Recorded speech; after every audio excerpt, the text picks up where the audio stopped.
Yani öldürmekten fazlası var bu cinayet. Bu bizim için çok önemli bir delil. Zeynep o delili saklıyor. Diyor ki beni öldüren bu.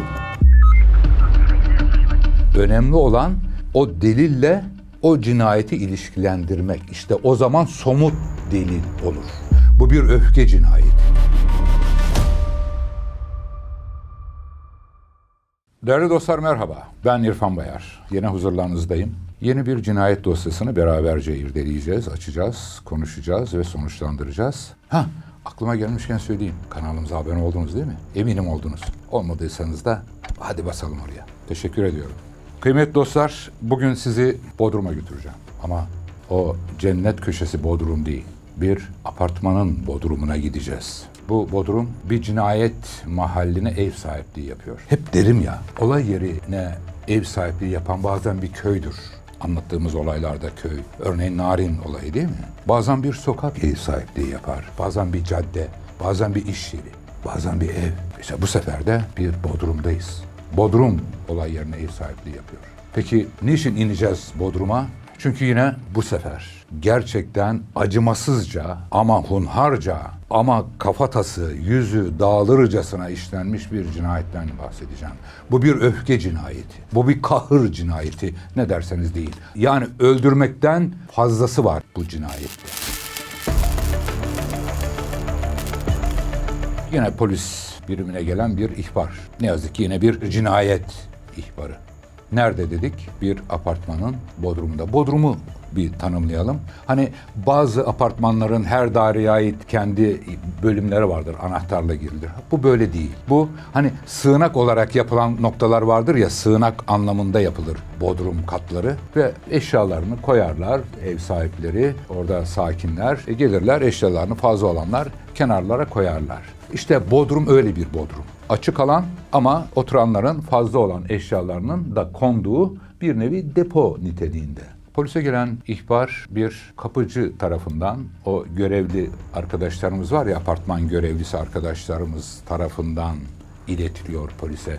Diyor ki o arkadaşımız, bizim apartmanın bodrumunda bir cinayet işlenmiş. Bir kadın cinayete kurban gitmiş. Hemen tabii polis görevini yapacak, koşturacak, ilgili ekiplere bilgiler veriliyor, anonslar patlıyor bizim tabirimizde.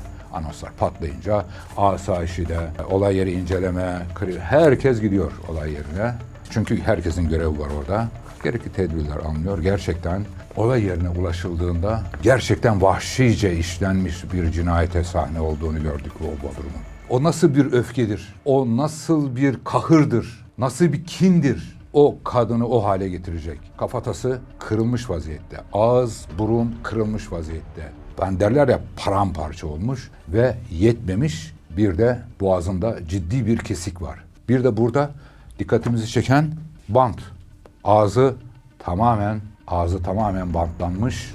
Ne amaçla bantlanmış olabilir? Tahmin ettiniz. Bağırmasını, sesinin kesilmesine yönelik bir bant. Ağzı kapatılmış. Bu dedim ya, öldürmekten de öte bir şey bu. Bu bir cezalandırmaya yönelik, bir kine yönelik, bir öfkeye yönelik bir işlenen cinayet. Öldürülen kim? Öldüren kim? Yine dedik ya, aramızda bir katil, o an için söylüyorum, eylemini yapmış, gerçekleştirmiş ve ortada yok. Peki olay yerinde herhangi bir bıçağa rastladık mı? Hayır. Peki o kafatasını kıracak şekilde sert bir cisim bodrumda mı? Aradık. O da yok. Demek ki bu daha önceden planlanmış ve suçta o eylem sırasında kullandığı gerek bıçak gerekse o küçük bir kaldırım taşı gibi veya sert bir cisim de olay yerinde yok. Peki aklımıza bir soru geliyor. Cinayet bodrumda mı işlendi yoksa oraya getirildi mi? Bunu nasıl ortaya koyacağız? Evet, kan dağılım analizleri dediğimiz bir unsur var biliyorsunuz. Sürüklenme dediğimiz bir unsur var. Taşınma sırasında meydana gelecek olan bir takım unsurlar var. Bunlar hepsi değerlendirilir. Olay yerindeki, cesetteki genel veriler, tüm veriler tek tek incelenir. Ve yaptığımız incelemede cinayetin bodrum katında işlendiğini ortaya koyduk. Bu bodrum katında işlenmiş bu cinayet.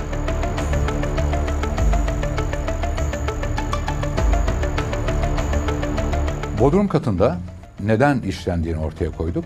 Çünkü vücuda, yüze yapılan darbeler sırasında, kesikler sırasındaki kan analiz modeli dediğimiz bir yapı var. İşte bu bizim kan analiz konusunda ve sıçrama, dağılma konusuna baktığınız zaman çevresel yönden incelediğinizde olayın orada olduğunu rahatlıkla izleyebiliyorsunuz. Kan dağılım olayı bunu net olarak gösteriyor. Çünkü ciddi darbeler var. Dolayısıyla da çevrede gördüğümüz kan dağılım analizleri, ki çok önemlidir o.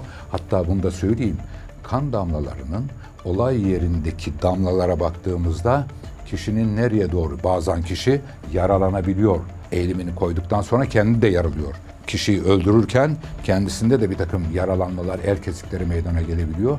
Oradaki olay mahallindeki kan damlalarının gerek düşüş miktarı, gerekse sergilemiş olduğu yapı kişinin nereye doğru kaçtığını da bize net olarak gösterir. Bu süratini de gösterir. Bu yüzden kan analizi bizim için çok önemli. Olay yerinde yapılan kan analizleri de o cinayetin o mahalde işlendiğini net olarak ortaya koydu bize. Tamam, ortada bir gerçek var. Gerçek karanlıklar arkasında da gerçektir.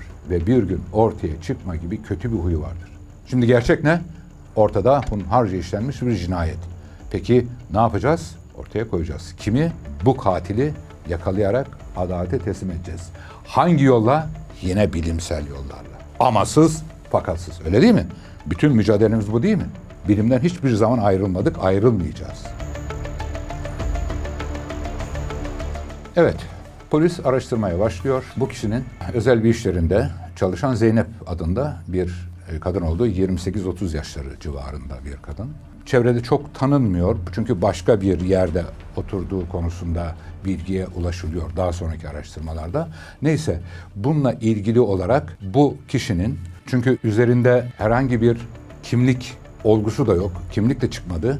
Fakat bu kişinin yaptığımız araştırmalarda sadece çalıştığı iş yerine yönelik olarak adlandırılan bir kartvizit deriz ya, ona yönelik çantasında bir belge var. O araştırılıyor, o soruluyor ve kişinin gerçekten bu yapıda bu kişiyle ilgili bir bilgileri olup olmadığını, çantasında böyle bir kartvizit çıktığını ve bununla ilgili olarak bir araştırma yaptığını söylüyor polis. Bunun üzerine yapılan araştırmalarda bu iş yerinde çalıştığı anlaşılıyor. İsminde Zeynep olduğu ortaya çıkıyor. Şimdi tamam, kişiyi bulduk. Bizim için çok önemli bu konu. Yapılan araştırmalar bizim açımızdan öncelikle kimliğini ortaya koymak zorundayız. Ki o ilk halka, ikinci halka, üçüncü halkayı ortaya koyalım.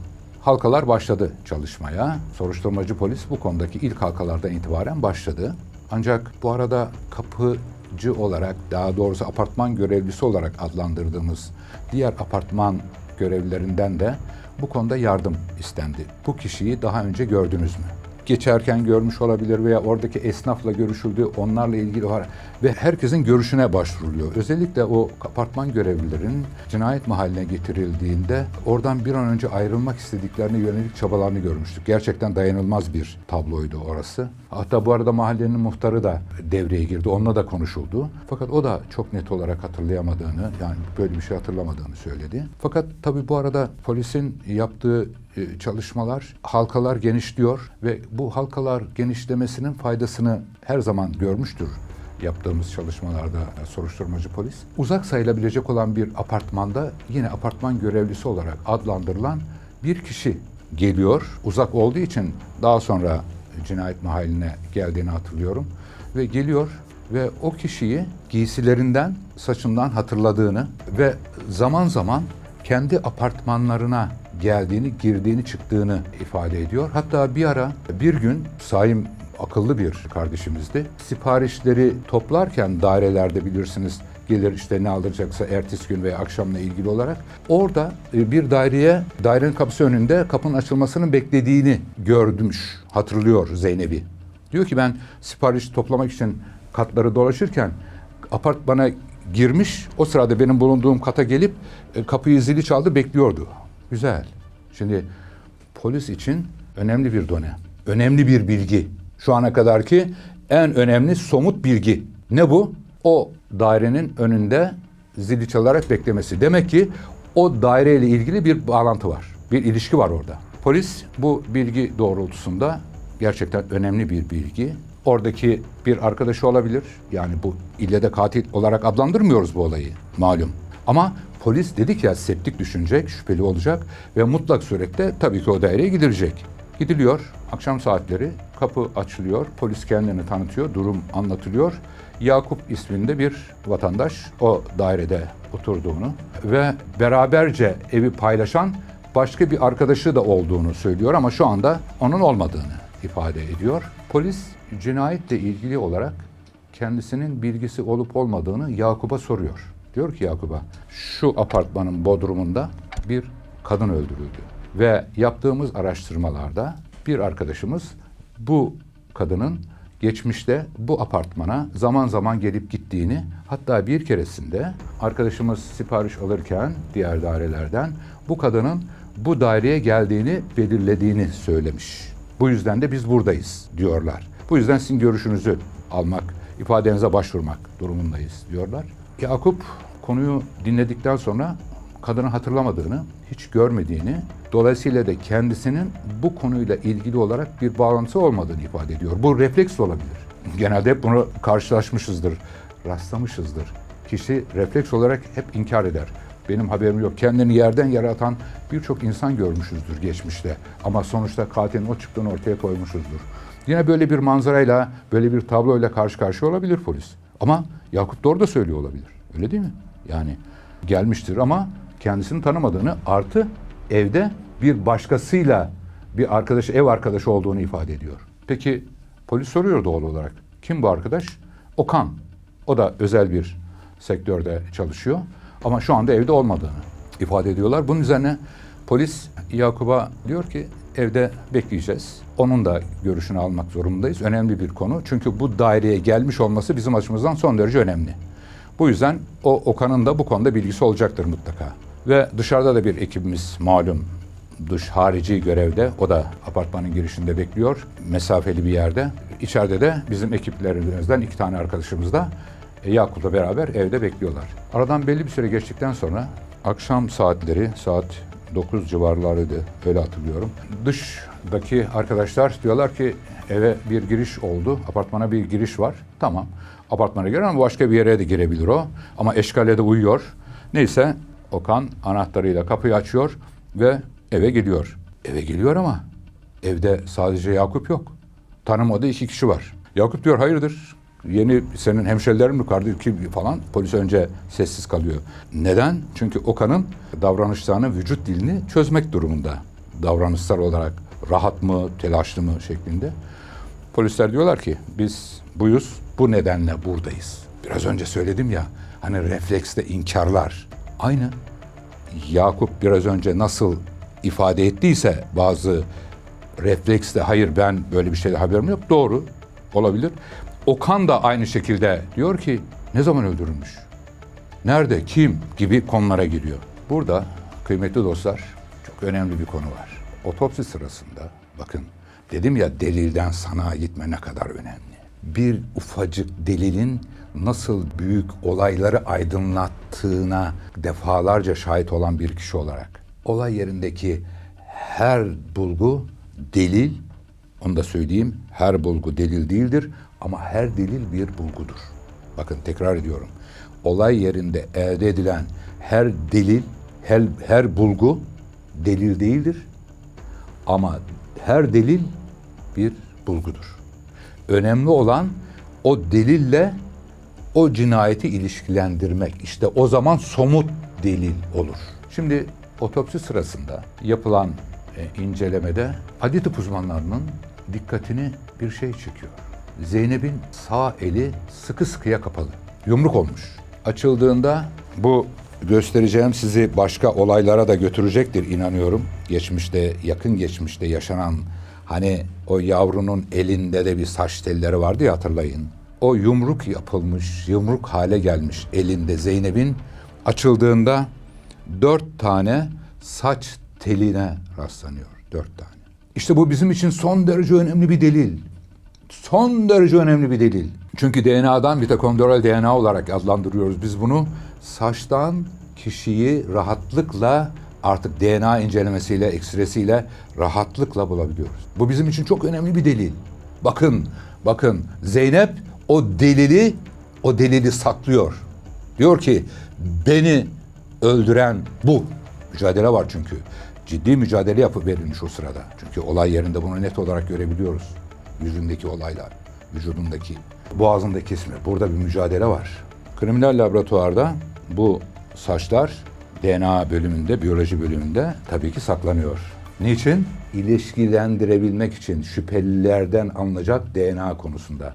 Fakat o ana kadar yapılan çalışmalar, DNA çalışmaları bir eşleşme içerisinde değil. Ama bu saç işte cinayeti aydınlatacak önemli bir delil. Peki elimizde ne var şu anda? Sahibimin bahsetmiş olduğu apartman dairesi. Apartman dairesinde yaşayan 2 kişi. Birisi Yakup, birisi Okan. Yakup dedi ki yok ben tanımıyorum. Gerçekten tanımıyorum, hiç de görmedim. Peki Okan'a geldi sıra. Okan daha sonra eve geliyor ve Cumhuriyet Savcımızdan alınan tabii ki izinler, bunlar biliyorsunuz mahkeme kararlarıyla işte DNA unsurları, belirli prosedürler tamamlandıktan sonra elde o dairede yaşayanlar artık polis için çok önemli bir hale geliyor. Ve her ikisinden de DNA profilleri alınıyor, örnekleri. Polis bunu yapmak zorunda. Çünkü o kapının önünde görülmüş Zeynep.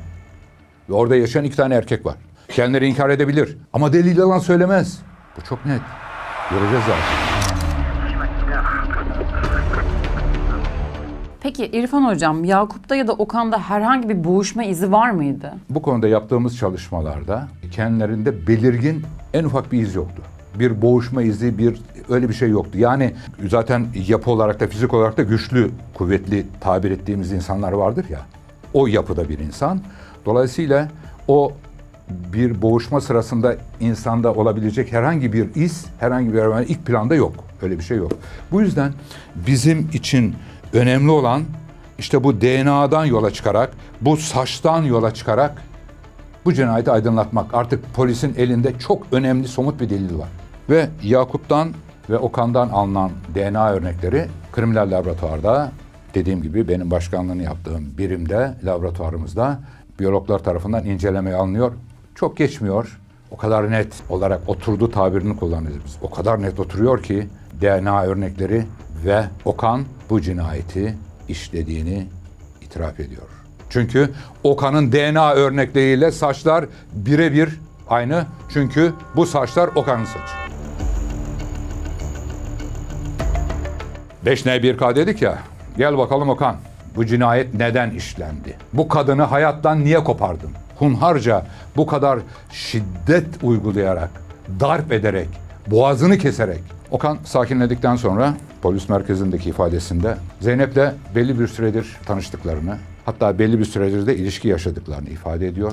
Ancak sonradan haricen öğrendiği ve kendisinin de daha sonra gözle gördüğü bir aldatma olayına şahitlik ediyor. Yani Okan, Zeynep'in kendisini aldattığına yönelik haberler geliyor.